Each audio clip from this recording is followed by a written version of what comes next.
Since we're talking on International Women's Day, what your perspective is on the status of women in Minnesota today for your kind of your daughter's generation as compared to when you were growing up in Minnesota? Sure.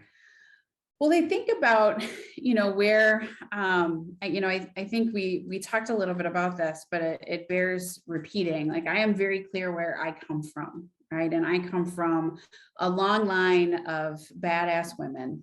And that is part of my identity and who I am.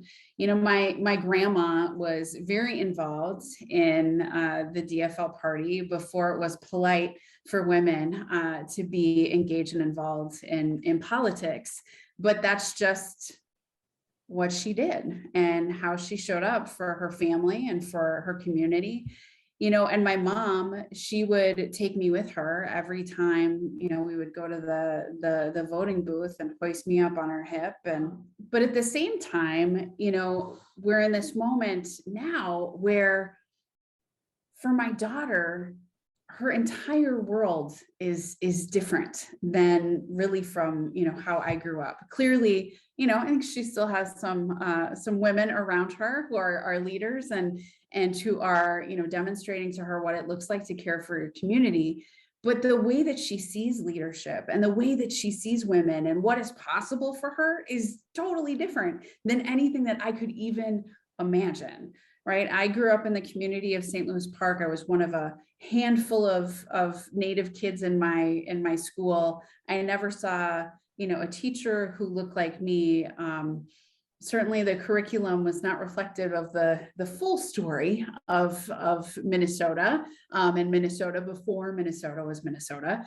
But now here's my daughter who just gets to be her full, beautiful Indigenous self when she walks into a classroom or when she walks down the street, like everywhere that she is. And I am going to continue to fight like hell to make sure that that's possible for her.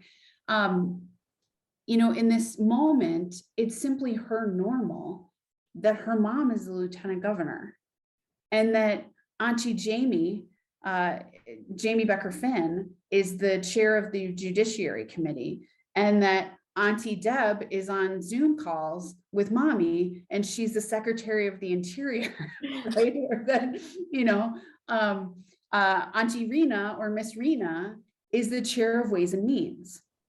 It simply is her reality. And so I don't want to go backwards. And so for me, like, this is just, we are in this moment of great possibility, knowing that simultaneously there are attacks on our body autonomy and our ability to make decisions about what happens with our own bodies. And I have grown up under the protection of Roe. The idea that that may not exist for my child is horrifying to me. And so it is seeing this vision of what is possible and knowing that we have to keep fighting. And the way that my grandma fought to make sure that women were seen, heard, and valued, the way that my mother did it, and now the way that I'm doing it for my child so that she does not have to keep fighting these battles. It is an honor to do it. And I hope that there are certainly fights that she fights that we are preparing her for, right? That she will be ready for. But I'm going to do as much as I can as her mother to make sure that she is seen, heard, valued, protected, and believed. And that is my job. So there's lots of hope, and we got a lot of work to do. And I feel that urgency in a major way.